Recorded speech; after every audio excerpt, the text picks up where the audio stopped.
Olá pessoal, tudo bom? Hoje nós vamos falar sobre a obra Fausto, né?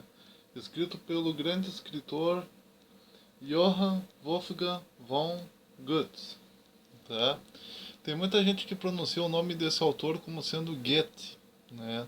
Não está errado, mas só que no original alemão o correto é pronunciar Goethe. Tá? Então o nome do autor da obra Fausto, né, é Johann Wolfgang von Goethe, tá certo? Bom, a obra Fausto, ela é baseada numa história, né, que supostamente aconteceu, né, na Idade Média, de um homem, né, que era muito famoso pelos conhecimentos de medicina que ele tinha, por curar as pessoas. Enfim, era um homem de um bom nível intelectual, um altíssimo nível intelectual e que também ensinava as pessoas. Segundo a lenda, Faust, né, ou Fausto, como foi traduzido em português, teria feito um pacto com Satanás, né, para conseguir, né, ter todo esse conhecimento, ter acesso a todo esse conhecimento acerca do corpo humano, dos astros, enfim, de muita coisa, né, e ter toda a fama e o dinheiro que necessitava. Verdade ou não, né, isso surgiu, né, fez surgir, né, dentre outras histórias, esse textinho aqui, escrito por Johann Goethe, tá? Chamado Fausto. Tá? Essa obra é interessante porque ela começa, né? Em primeiro lugar, acontece uma reunião no céu, né, em que aparece Deus, né? Aparece os anjos, enfim, e de repente aparece Mefistófeles. O que é Mefistófeles? Mefistófeles seria Satanás, o demônio, o diabo, também chamado de Mefisto, né? E o Mefistófeles, né, conversando com Deus, Deus elogia bastante, né? Fausto diz que o Fausto é um dos melhores servos que Deus tem na Terra e tal. E então Mefistófeles faz uma espécie de aposta com Deus. Mefistófeles diz: eu vou, né, lá e vou fazer com que Fausto faça um pacto comigo, né? Só que e Deus aprova, né? Deus diz ok, tá? Vai lá e tenta ver se se o Fausto vai fazer um pacto contigo. Depois aparece, né, o Fausto, né, falando em uma noite, né? O Fausto ele começa dizendo: filosofia, leis e medicina, teologia, até com pena eu digo, tudo estudei com vivo empenho. E eis-me aqui agora, pobre tolo, tão sábio como dantes. É verdade que sou mestre e doutor, e já faz 10 anos que discípulos levo a meu talante, à esquerda, à direita, a sul, ao norte, mas conheço que nada nós sabemos. Rói-me isto o coração, sinto-me acima de mestres e de padres e de escribas. Não me assolam dúvidas nem escrúpulos, nem do demônio do inferno tenho medo. Mas também nunca tenho hora alegre, nem chego a imaginar que haja ciência em que deveras creia, nem que saiba coisa alguma ensinar que aos homens sirva, e convertê-los possa ou melhorá-los. Também não possuo eu nem bens, nem ouro, nem grandezas ou glória deste mundo. Um cão não suportar uma tal vida, por isso me entreguei toda a magia, para ver se do espírito as potências algum arcanos revelar-me podem, né? Porque não haja com suor amargo de ensinar o que ignoro, o que sustenta do mundo interior conhecer logre, vejo as forças ativas, veja as causas e cesse o traficar com vãs palavras. Então Fausto, ele começa nos dizendo que ele procurou aprender tudo, filosofia, teologia, leis, filosofia, tudo que ele podia aprender, ele foi lá e aprendeu. Só que ele sentiu que todo aquele conhecimento dele não era o suficiente para, de alguma maneira, melhorar as almas dos homens, melhorar as pessoas que tinham contato com ele. Estudou medicina também, curou pessoas, mas ele chegou à conclusão que nenhum desses conhecimentos de fato valia a pena, porque nenhum desses conhecimentos de fato podia mudar a alma humana, melhorar as almas das pessoas que estavam ao redor de Fausto.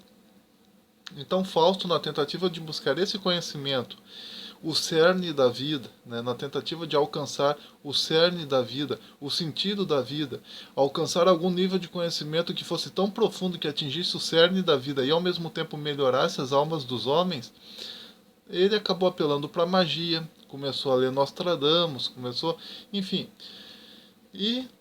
Ele chegou à conclusão que também isso nada adiantou, porque ele continuou com aquele mesmo sentimento de vazio e aquele desejo enorme, né, de alcançar o cerne da vida. E aí ele começa a conversar, né? Começa a conversar com os amigos dele, né? Tem uma aparição de um espírito da magia que aparece para ele, mas o espírito dá a entender que ele não está naquele nível que ele gostaria de estar. Depois tem uma longa conversa em uma outra situação com Wagner, que é um grande amigo dele, né?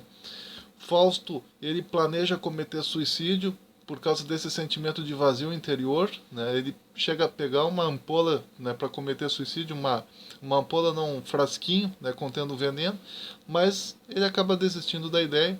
Ele ouve pessoas alegres cantando na rua, celebrando festa, e ele sente de alguma maneira uma falta daquela alegria, né?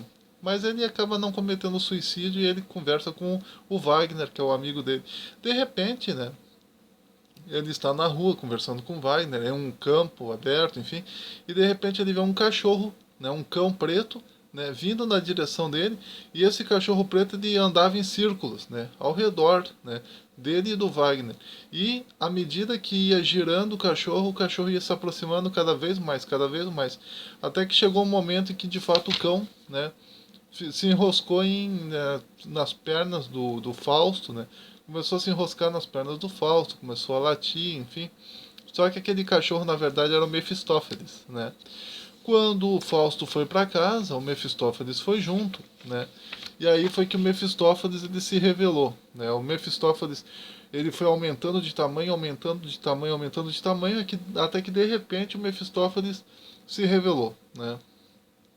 Apareceu o Fausto levou um susto quando viu aquele cachorro aumentando de tamanho, né, até chegando a uma altura maior que um ser humano. E quando o cachorro se revelou e disse quem era, né, mais tarde o Mefistófeles aparece novamente como um estudante, né, com uma fisionomia assim já de um homem adulto, mas com roupa de estudante. E aí, né, ocorre a confirmação. O Mefistófeles diz: eu sou Mefistófeles, né? Eu sou eu quero eu acredito que eu tenho algo que possa te oferecer, né? Acredito que eu posso te levar à felicidade, eterna, a felicidade a um nível, né, de felicidade, de tranquilidade e te fazer chegar naquele conhecimento que tu tanto deseja e chegar na... Enfim, no fundo, o que Mefistófeles de fato estabelece com Fausto é exatamente o seguinte: se Mefistófeles conseguir fazer com que Fausto tenha um momento de alegria tão grande e de completude da alma tão grande, a ponto do Fausto poder dizer: esse tempo para mim não precisaria mais deixar de existir, porque aqui eu me sinto completo. Então o pacto termina com Fausto sendo levado ao inferno, né, e servindo Mefistófeles de eternidade a eternidade, por toda a eternidade. Esse é o acordo do pacto. O Fausto vai lá, corta um pouco do próprio sangue num pedaço de papel qualquer e assina com o próprio sangue, indicando que havia confirmado aquele pacto com Mefistófeles. Só que o Mefistófeles, né? Então o que o Mefistófeles faz? O Mefistófeles ele leva o Fausto a uma taberna, né, de Leipzig. Taberna, para quem não sabe, é onde ficavam os bêbados, né, é aquilo que hoje em dia nós chamaríamos, né, de bar, né, de um lugar onde tem bastante bebida. Seria mais ou menos essa ideia. Então o que acontece? O Mefistófeles vai lá, leva, né, o Fausto lá no meio dos beberrões, né? E o Mefistófeles diz: você está vendo esses homens aqui? Esses homens estão bebendo, né, bebendo bastante, e eles vivem a vida tranquilamente, eles não estão nem um pouco interessados com o sentido da vida. Para eles o que interessa é beber, beber e se esquecer de tudo, vivem sem se preocupar nada. Mefistófeles apresenta isso para Fausto, dando a entender para Fausto que essa é a melhor coisa a ser vivida. O Fausto, com um olhar de nojo, diz: não, não, não, isso não é para mim, isso não me causa alegria nenhuma. É interessante a mágica que o Mefistófeles faz. Quando os beberrões começam a conversar com o Mefistófeles, Mefistófeles faz 3 buracos, né? Eram 3 beberrões que tinha ali junto. 3 buracos na mesa, né? E de cada buraco daqueles, Mefistófeles faz jorrar uma quantia de vinho, exatamente aquela quantia de vinho que cada um deles quis beber, né? E então Mefistófeles faz uma magia lá, cada um deles coloca o copo do respectivo buraco da mesa, e desses 3 buracos da mesa saem 3 tipos de vinho de acordo com o que cada um deles pediu para Mefistófeles. Aí eles veem que se trata de magia, vão e tentam bater no Mefistófeles. Então o Mefistófeles lança uma nova magia, os 3 beberrões ficam sem saber onde estão, né? Acham que estão num parreiral, né? Num monte de uvas, assim, no meio de várias uvas. E então o Mefistófeles faz um rápido movimento de novo com a mão, e os dois se veem um pegando no nariz do outro, né? O Mefistófeles então desaparece junto de Fausto, né, sabendo que o Fausto não gostou de nada disso, né? Aquele ambiente de taberna não era para Fausto. Fausto era um espírito elevado, intelectualizado. Ele não gostava do ambiente de taverna, de bebedice, nem nada dessas coisas. O que aconteceu foi que mais tarde o Mefistófeles leva então Fausto até a casa de uma bruxa. Ele manda que a bruxa prepare uma poção mágica para Fausto que deixe o Fausto rejuvenescido, né, com uma aparência mais jovem. A bruxa vai lá, prepara exatamente a poção, de acordo com o que Mefistófeles pediu, e Fausto sai de lá mais jovem. Mais tarde, Mefistófeles leva Fausto para outro lugar, né, em que Fausto vê uma mulher, né, saindo de lá, saindo daquele, aparecendo assim na rua, né. O nome dessa mulher era Margarida, uma mulher, né, de além de beleza física, ela tinha uma beleza de alma muito grande, uma pureza, uma inocência, um desejo de religiosidade. Ela era muito religiosa, né, ia na igreja, tudo direitinho. E o Mefistófeles, o Fausto, ele diz, né, não, você tem que me arrumar essa moça, né, essa mulher. O Mefistófeles então arruma, né, uma caixa cheia de ouro e joias e pedras preciosas e dá para Fausto. E o Fausto e o Mefistófeles juntos, eles vão até a casa da Margarida, vão no quarto da Margarida e deixam lá as joias escondidas num cantinho que só a Margarida poderia saber, né? De repente a Margarida vai lá, assombrada, vê aquela caixa cheia de joias e diz: "Ó, deixaram essa joia aqui para mim, deixaram essa joia aqui para mim". O que acontece é que a mãe da Margarida, muito religiosa, ela diz: não, isso daí é algo, né? Eu sinto uma energia negativa vindo dessas joias, né? Porque, claro, eram as joias que o demônio, né, o próprio Mefistófeles tinha deixado ali. A velha, então, a mãe da Margarida, vai lá e chama, né, um padre para benzer aquelas joias. O padre olha, né, as joias, fica apaixonado pelas joias e diz: não, umas joias dessa preciosidade toda deve pertencer à igreja e não pertencer a uma pessoa comum. Então o padre leva embora, né, deixando a sua bênção com as duas, né, com a Margarida e com a mãe da Margarida, e leva embora, né, as joias, leva para a igreja e fica lá na igreja. E o Mefistófeles fica muito irritado isso, né? O Mefistófeles diz: isso foi uma extorsão, né, que o padre fez, né? Então, claro, né, imagina a situação, né? Um padre levando uma joia do demônio, né, e benzendo essa joia. Isso para um demônio seria uma perda terrível, né? Saber que a joia dele foi levada para dentro de uma igreja e agora faz parte de algo sagrado dentro de uma igreja, né? Foi benzido, foi abençoado, foi motivo de encontro com Deus, enfim. Então isso para o Mefistófeles foi uma coisa terrível que poderia acontecer com ele. Em determinado momento, né? Então, temos a casa da Marta, que era a vizinha da Margarida, né? O Mefistófeles deixa um novo pacote, assim, uma nova caixinha cheia de joias na casa da Margarida, e a Margarida dessa vez não avisa nada para a mãe e leva até a Marta, a vizinha, que era muito amiga da Margarida. O que acontece? As duas conversam e tal, e a Marta, né, ela fica sabendo que o marido dela morreu, né? O marido dela morreu, e o marido dela morreu nos braços de outra, né? Outra mulher, né, estava se relacionando com ele. Então, se a Marta estava triste no início, né, porque o marido tinha morrido, essa era a notícia, agora ela fica até meio zangada: ah, tá, aquele cara me traiu, então me traiu. E aí a Marta, né, ela ouve isso da boca do próprio Mefistófeles, que aparece para ela como sendo um mensageiro, né? Um mensageiro de alto nível, né, que avisou para ela que o marido dela tinha morrido. Ela apresenta então Fausto, né, para o Mefistófeles apresenta então Fausto para Marta, com quem ele estava conversando, e para Margarida, né? Porque até então a Margarida não sabia da existência do Fausto. E os dois, eles vão assim, ó, numa espécie de pátio, num jardim, num lugar bem arvorejado, né, num parque, né, numa espécie de parque. E lá, né, o Mefistófeles acompanha a Marta e o Fausto acompanha sua bem-amada Margarida, né, Margarida. E, né, em determinado momento, né, tu vê que a Marta, de alguma maneira, ela, né, dá algumas cantadas no Mefistófeles. Ou seja, a Marta perdeu o marido, né, ficou sabendo que o marido, né, era traidor, né, e que morreu traindo de alguma maneira. Então ela se esqueceu do marido falecido, que ela estava tão triste no início, e agora os olhos dela estavam de alguma maneira para Mefistófeles. Ela estava querendo Mefistófeles. Então o que, que acontece? Enquanto isso, né, a Margarida e o Fausto estão se conhecendo, se apaixonam um pelo outro cada vez mais. E em determinado momento, né, conta no texto que a Margarida de alguma maneira se relacionou com Fausto e acabou ficando grávida do Fausto. E na época, uma mulher ficar grávida antes do casamento era considerado algo terrível na cultura germânica daquela época. Então o que, que aconteceu? A, a Margarida, então, né, ela foi o irmão dela, né, temos a presença também do irmão da Margarida.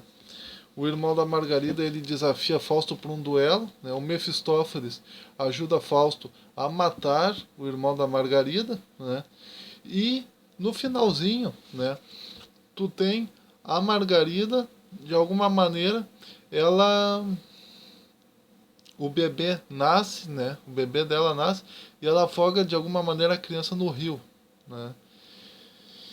O que acontece depois disso é que a polícia descobre e prende a Margarida. Prende ela dentro de uma cadeia, ela que mais parece um castelo, alguma coisa, uma torre de castelo, alguma coisa assim. O Mefistófeles e o Fausto vão lá, tiram a Margarida do castelo, né? Só que a Margarida, quando ela vê que o Fausto não a ama mais, porque em determinado momento o Fausto começa a se envolver tanto com Mefistófeles e começa a se envolver com magia e coisas do gênero, que parece muitas vezes que o Fausto estava mais apaixonado pela magia do que pela própria Margarida.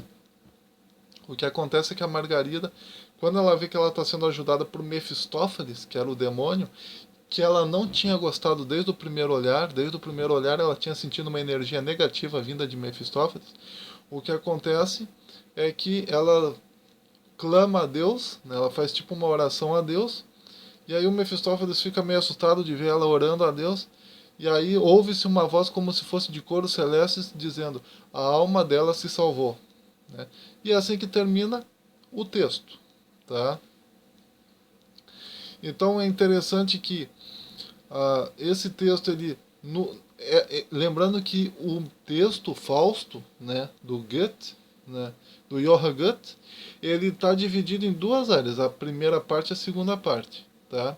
É na primeira parte essa história toda que eu estou contando.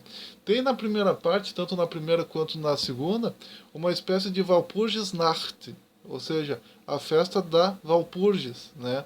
Que é uma festividade até hoje celebrada na bruxaria, no satanismo e também em outros tipos de crença, que é uma noite dedicada, né, de alguma maneira à bruxaria. E aparece aqui nesse texto do Fausto, né, tanto na primeira parte quanto na segunda parte, esse contato, né, com a Walpurgisnacht, né, essa festividade satânica. E nessa festividade satânica, o Fausto, ele vê autoridades, né, ele vê o general, ele vê um, um enfim, ele vê algumas autoridades ali, mas ele também vê bruxas, ele vê bruxas de todos os tipos, bruxas velhas, bruxas novas peladas inclusive, bruxas velhas bem vestidas, ele vê cavalos mágicos, ele vê demônios, ele vê seres mitológicos, ele vê muita coisa nessa festa. E ele parece que ele gosta daquilo ali, mas ele não se sente completo com aquilo ali. Ou então, se tu fizer uma análise retrospectiva, tá, desse texto do Fausto, né, pegar essa primeira parte, tu vai ver que no início, então, o Mefistófeles, ele leva o Fausto para a taberna, né, para ver se consegue, porque você se lembra que o objetivo do pacto entre Mefistófeles e Fausto era exatamente a ideia, né, de que talvez o Mefistófeles conseguisse de fato dar para Fausto alguma situação da vida que fosse tão boa, mas tão boa, que o Fausto dissesse: para mim não precisa mais viver, eu já vivi o suficiente, esse foi o momento mais importante da minha vida, né? A coisa mais bela, mais fantástica, mais maravilhosa, né? Mas, né, isso não acontece, né? O Mefistófeles leva o Fausto para uma taberna e tenta apresentar para Fausto uma vida de bebedeiras como sendo a coisa mais maravilhosa, mais tranquila que existe, né, fazendo com que os sentidos do indivíduo sejam entorpecidos pela bebida, de tal maneira que quando a pessoa fica consciente, ela vai lá, bebe, bebe, bebe mais um pouco, e fica inconsciente de novo e se esquece de todos os seus problemas, e depois se acorda da bebedeira para beber de novo. E o Mefistófeles ele tenta apresentar para Fausto esse estilo de vida, como sendo o estilo de vida mais maravilhoso. O Fausto não aceita, ele diz: eu não aceito esse estilo de vida, não é para mim, eu sou um espírito elevado, eu não gosto de bebedeiras. Beleza. O Mefistófeles fracassa na primeira tentativa. Depois, quando o Mefistófeles leva Fausto para a casa da bruxa, no fundo, o que Mefistófeles está tentando fazer ali é dar a Fausto a juventude, né? Dar a Fausto a juventude, porque alguns homens consideram a juventude como sendo a coisa mais fantástica, o momento mais maravilhoso da vida. Fausto recebe a juventude de Mefistófeles através da bruxa, através da bebida da bruxa, mas isso não alegra 100%, né? Mais tarde, Mefistófeles leva Fausto até a presença da Margarida, né? Faz a Margarida se apaixonar por Fausto e Fausto se apaixonar por Margarida, ainda mais com aquela fisionomia juvenil, né, jovem, de Fausto, né, que apesar de Fausto ser um homem velho, por causa da bebida da bruxa, agora ele estava jovem novamente, então a Margarida se apaixona por Fausto, né, com essa fisionomia jovem que ele recebeu de Mefistófeles. Então, muitos homens consideram o amor romântico como sendo o estilo de vida mais maravilhoso e os momentos românticos como sendo o momento mais maravilhoso da vida, a ponto da vida poder ser terminada ali, né? Mas, mesmo assim, tu vê que o Mefistófeles não conseguiu dar a Fausto, né, através da vida romântica, aquele momento chave que o Fausto pudesse dizer: agora tu pode me levar para o inferno, que agora eu já tive o meu momento mais maravilhoso da minha existência. Nem na vida romântica o Fausto não se viu como a coisa mais não viu nem na vida romântica a coisa mais maravilhosa que poderia haver, né? Então, então tu tem também o Fausto levando Mefistófeles no Walpurgisnacht, né, na noite da Santa Valpurgia, mas mesmo assim, nem no meio de todos aqueles seres mitológicos fantásticos e no meio de toda aquela magia maravilhosa e de todas aquelas bruxas novas, né? Todas aquelas bruxas de todo nova, velha, e todo tipo de bruxa e feiticeiro e magia e deuses pagãos, nem mesmo ali o Fausto não conseguiu ter aquele momento que nós poderíamos chamar de um momento áureo da vida de Fausto, a ponto dele poder dizer: não, ó, depois desse momento a minha vida chegou ao fim porque esse foi o momento mais maravilhoso da minha vida. Não. Nem mesmo no Walpurgisnacht, na montanha lá onde se celebrou então essa festividade satânica e da magia, da bruxaria, enfim, nem mesmo ali o Fausto se alegrou. Então, termina, né, a primeira parte do texto, né, desse texto do Fausto, né, exatamente nesse momento em que o Mefistófeles ele tira, né, ele tenta ajudar Fausto a tirar, né, a namorada, né, a Margarida, a namorada do Fausto, daquela prisão, né. Depois tu tem a segunda. Então o Mefistófeles não conseguiu de nenhuma dessas maneiras. A próxima tentativa de Mefistófeles, na segunda parte, e a segunda parte, entre a primeira parte e a segunda parte, o autor que escreveu essa obra levou vários anos entre a primeira e a segunda parte, né? E a segunda parte ela não obedece o ritmo narrativo da primeira parte, ou seja, na segunda parte tu não tem a continuação da história da primeira parte, tu não tem na segunda parte. Na segunda parte tu já tem direto, né? O Mefistófeles levando o Fausto para a presença de imperadores, tu tem o Mefistófeles levando o Fausto para a presença das grandes artes e também para a presença da antiguidade, faz com que Fausto tenha contato com deuses gregos e com a Helena de Troia, a belíssima e maravilhosa Helena de Troia, que Fausto chega a se apaixonar por ela, faz com que Fausto tenha contato com Agamenon, faz com que Fausto tenha contato com Paris, com Heitor, faz com que faz com que o Fausto tenha contato com grandes nomes, né, da mitologia grega e deuses da mitologia grega e arte da mitologia grega, e nada disso contentou Fausto, né? No fim, então o Fausto ele não se alegrou nem com os deuses da mitologia negra, da mitologia grega, perdão, nem com a arte, nem com nada dessas coisas, nem com antiguidades, nem com Grécia, nem com Roma, nem com antiguidades artísticas, nem nada do gênero. O contato com aquelas entidades do passado não alegrou, né, o Fausto. No final, então, tu tem um ambiente de guerra, né? E é nesse ambiente de guerra que Fausto chega mais perto de se contentar com alguma coisa, que é quando ele vê, né, dois exércitos inimigos brigando por causa de uma quantidade X de terra, né? E aí ele vê naquilo ali um sentido para a existência, né?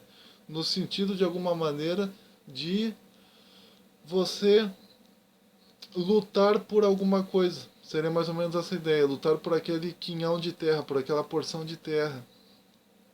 E aí ele vê naquilo ali um sentido de vida. Só que nesse momento o Fausto ele começa a ver, né, de alguma maneira, podemos assim dizer, de maneira interna nele mesmo, ele começa a ver como a terra celeste, ou seja, o céu, a morada de Deus, como sendo a terra que toda alma humana deseja, de alguma maneira. Entendeu?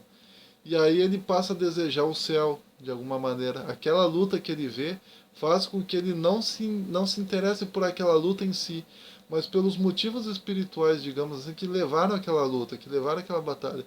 E no fundo, tu percebe que o objetivo daquela luta não é o prazer temporário da terra, da propriedade privada, e sim o desejo de se apropriar do céu, do paraíso, de ter acesso ao céu, de ter acesso a Deus, de ter acesso aos seres superiores, aos anjos superiores. E é nesse momento que Fausto morre. Ele morre, mas ele não morre contente por nada daquilo que Mefistófeles deu para ele. Ele morre contente por saber que só no céu existe a alegria verdadeira que ele está procurando e que o cerne da existência humana se encontra no céu. Seria essa a ideia. E aí, no final, depois que o Mefistófeles morre, os anjos, então, pegam a alma de Mefistófeles e levam a alma de Mefistófeles para o céu. Oh, perdão, de Mefistófeles não, de Fausto, né? O Fausto, então, vê que nada daquilo que Mefistófeles deu para ele contentou ele, mas sim o céu, né? É o céu que, de fato, alegrou a alma de Fausto. Então, os anjos vêm, pegam a alma de Fausto e levam a alma de Fausto para o céu. O Mefistófeles fica atormentado com aquilo, né? O demônio, né? O Mefistófeles, ele fica atormentado com aquilo, ele chama, né, numa linguagem poética, porque esse texto aqui, ele é todo escrito em linguagem poética, ele chama os anjos até mesmo de ladrões, né? Vocês estão roubando aquilo que é meu, a minha presa, né? Ele chama a alma de Fausto de minha presa. Vocês estão roubando de mim a minha presa, né? O Fausto fez um pacto comigo. Como é que vocês estão levando ele embora assim de qualquer maneira? Ele é meu, né?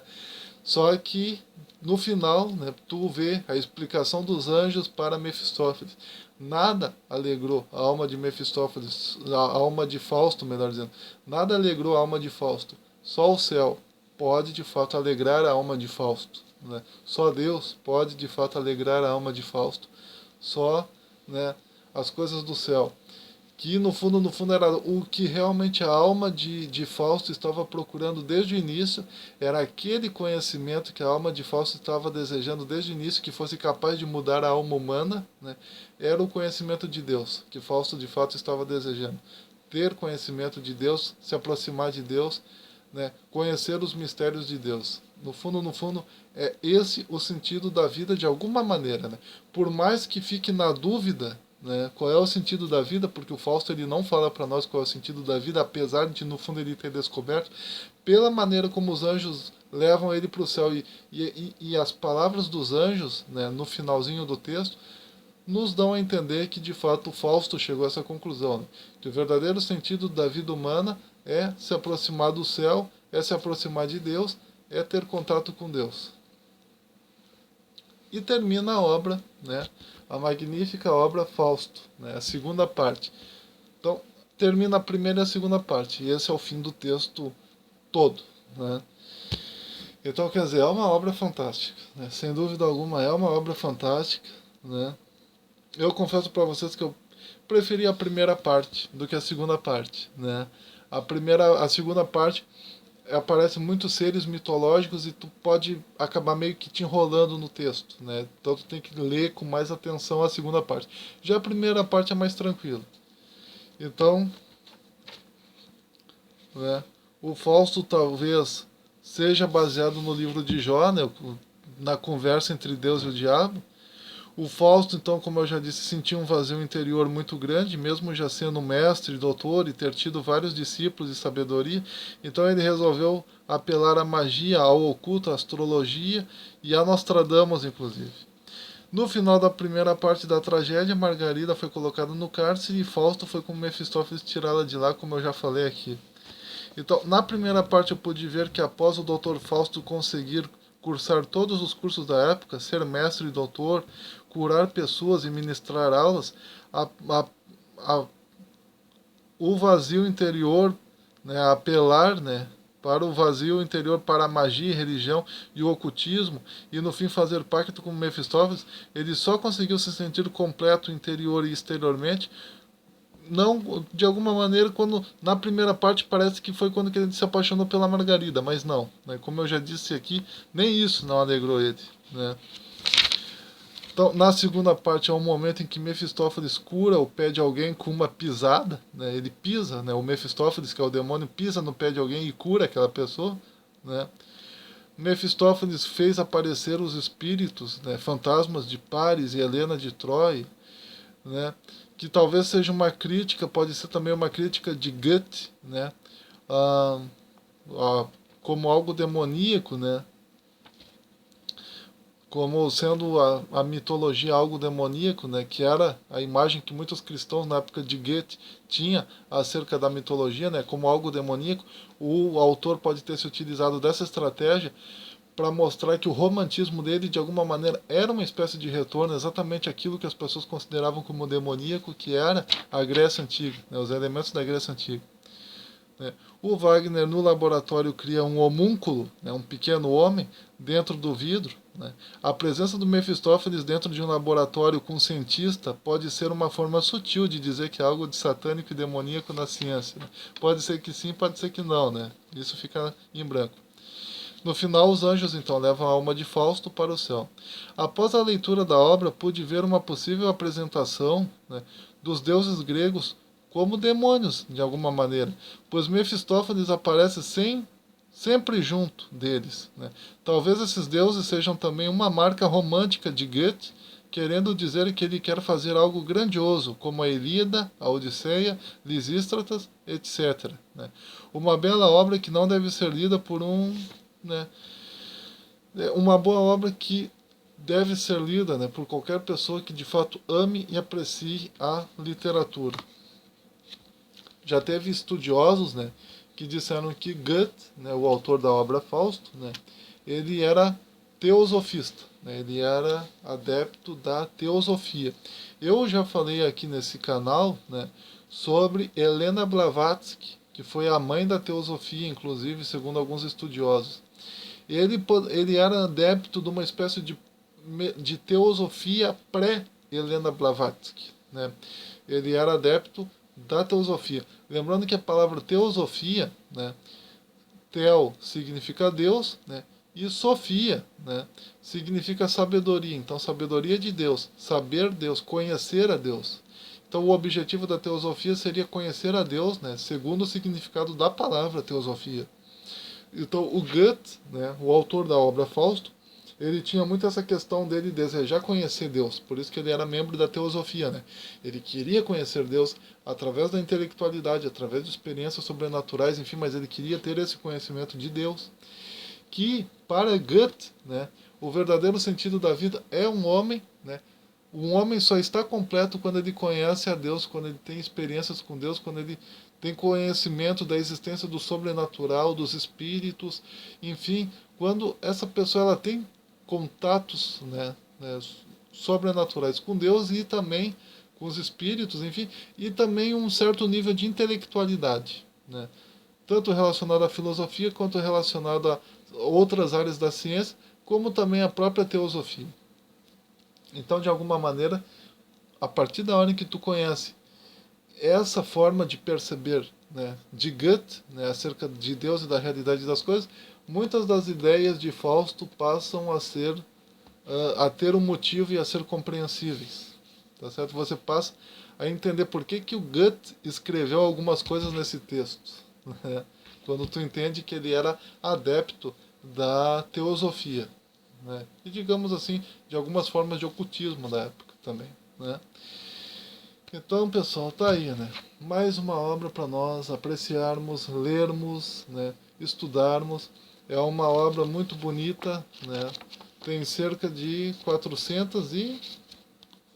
Deixa eu ver quantas páginas. Tem 468 páginas, né? Não, perdão. 400 e...